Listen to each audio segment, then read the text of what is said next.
আপনাদের প্রিয় অনুষ্ঠান জীবনের গল্প নিয়ে আমাদের ক্যামেরার সামনে হাজির হয়েছে এক অসহায় মেয়ে। আহ, এবার শুনবো তার জীবনের গল্প। প্রথমে জানাই সালাম, আসসালামু আলাইকুম আপু, তুমি কেমন আছো? ওয়ালাইকুম সালাম, আসসালামু আলাইকুম। আপু, তোমার বাড়ি কোথায়, তোমার নাম কি, এবং তুমি কেমন আছো দর্শক বিন্দুদেরকে একটু জানো। আম, আমার বাড়ি যশোর। আমার নাম রত্না। আর তোমার পরিবারে কে কে আছে?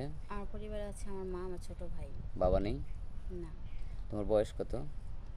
আমার বয়স 24। আগে কি বিয়ে শাদী হয়েছিল? হ্যাঁ, আগে বিয়ে হয়েছিল, কিন্তু ওখানে 1 বছর ছিলাম। হ্যাঁ। তো হাজব্যান্ড নেশা করতো, মেয়েদের প্রতি তার একটা আসক্ত ছিল, এর জন্য তাকে ছেড়ে দিছি।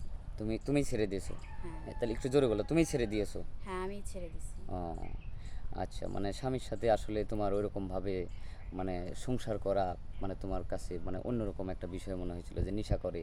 হ্যাঁ, তাকে নিয়ে হয়তো 1 বছর তুমি ধৈর্য ধরে ছিলে।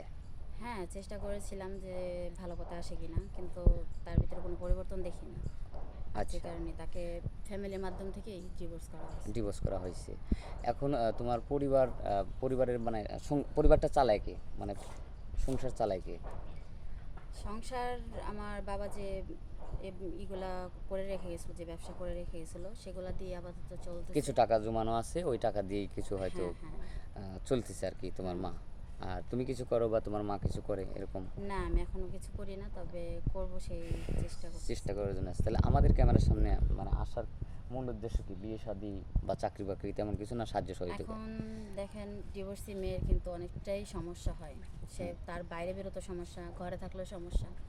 মনে করেন যে এলাকা প্রতিবেশী সবার কাছে মানে কোনো কথার উত্তর দিতে পারি না। আচ্ছা। তো এখন আমি একটা মেয়ে মানুষ, আমার তো রাস্তাঘাটে চলতে হয়। চলতে হয়, হ্যাঁ, কিন্তু আমার অবশ্যই। পাশে তো ছায়া দেওয়ার মতন কেউ নেই। কেউ নাই। যদি বাপ বা বড় ভাই থাকতো, তারা আমার পাশে থাকতো। হ্যাঁ। এখন আমি চাচ্ছি যে মনের মতন যদি একজন মানুষ পাই, হুম। যে আমাকে ছায়া হয়ে আমার পাশে থাকবে, হুম। যদি এরকম কেউ হয়, সেজন্যই আমার এখানে আসা। আচ্ছা। তাহলে তাকে বিয়ে করব। এখন মনের মতো পেতে হলে মানে কেমন বয়সের, হয়তো ইয়ং, স্মার্ট, সৌন্দর্য? এখন বয়স যেমনই হোক, বয়স দেখে কিন্তু কারোর যোগ্যতা যাচাই করা যায় না। আমার কথা হলো একটা, যে বয়স যেমনই হোক তাতে আমার কোনো প্রবলেম নেই। মোট কথা যে আমি ছাড়া তার লাইফে আর কেউ থাকতে পারবে না।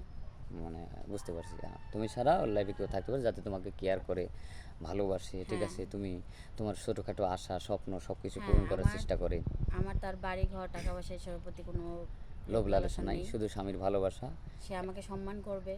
হ্যাঁ, আচ্ছা। একজন স্ত্রী হিসেবে যে যোগ্য সম্মানটা দেওয়া দরকার সে দিবে, আমি তার জন্য সব কিছু করার চেষ্টা করব। Thank you. খুব ভালো কথা, খুব ভালো লাগলো। এখন তুমি কেমন ফ্যামিলি চাচ্ছ, যৌথ ফ্যামিলি না সিঙ্গেল ফ্যামিলি, যে শুধু স্বামী সিঙ্গেল নিয়ে সুখে থাকতে ফ্যামিলিতে চাচ্ছ? কিন্তু যৌথ ফ্যামিলি অনেক ভালো, কারণ সেখানে ঝগড়া ঝামেলা, তার মধ্যে খুনসুটি সব কিছু কিন্তু থাকবে। কিন্তু একা একিত্ব জীবনটা কিন্তু বড়ই কষ্টের। বড়ই কষ্টে যে স্বামী স্বামী থাকবে, তার বাবা মা থাকবে না, তার বাবা মাকে আমার নিজের বাবা মাকে মতো দেখবো, হ্যাঁ, একটা অবশ্যই। মানে সুন্দর একটা পরিবেশ, সুন্দর একটা জীবন তুমি চাচ্ছ আর কি। হ্যাঁ। তো ঠিক আছে, সমস্যা নাই। এখন হচ্ছে তোমার ভিডিওটা পাবলিক করা হচ্ছে, দেশ বিদেশে আমাদের অনেক দর্শকবিন্দু আছে যেটা আমাদের এই চ্যানেলটাকে অনেকেই দেখে। তো তোমার ভিডিও পাবলিক করার পর তোমাকে চাবে, তখন তোমাকে কিভাবে পাবে? তোমার কোনো পার্সোনাল ফোন আছে? এখন দেখেন, আমার তো কোনো পার্সোনাল ফোন নেই। কারণ যদি আমার ফোন আমি, হ্যাঁ, আগে চালাইতাম, যদি বলে যে না, এখনকার যুগে কেউ মেয়ে ফোন না চালায় নাকি, হ্যাঁ আমি চালাইছি। কিন্তু যেদিন থেকে আমার হাজব্যান্ডের সাথে আমার অশান্তি হয়েছে, তো আমি চাইছি যে আমি আর কোনো ফোন ইউজ করব না। যদি কেউ আমাকে ভালোবাসে, কেউ যদি আমাকে বিয়ে করে, তারপর থেকে আমি ফোন ইউজ করব। আচ্ছা, ফোন ফোন ইউজ করবে, মনে করো ভালোবাসলো, তাহলে তুমি ফোন ইউজ করতে পারবে, তো একটা ফোন কেন, সেরকম একটা মানুষ। না, আমি চাই না যে এখন আমি ফোন কিনে, কারণ একে তো আমি ডিভোর্সি মেয়ে। একে তো আমি ডিভোর্সি, ঠিক আছে, তার মধ্যে আবার যদি আমি ফোন ইউজ করি, তাহলে গ্রামের মানুষকে আমি আর মুখ দেখাতে পারবো না। তারা, আমি কিছু না করলেও কিন্তু তারা বলবে যে আমি নানান ছেলেদের সাথে কথা বলি, এর জন্য আমার স্বামী চলে গেছে। সুপ্রিয় দর্শক, শুনলেন এই মেয়েটির মুখ থেকে তার জীবনের গল্প। আর স্কিপ বাড়াবো না, কেউ অযথা ভিডিও কল দিবেন না। এই মেয়েটার কোনো পার্সোনাল ফোন নাম্বার নেই, যদি কেউ ফোন কল করেন আমাদের স্ক্রিনে আমাদের নম্বর দেওয়া থাকবে। ভালো থাকবেন, সুস্থ থাকবেন, আল্লাহ হাফেজ।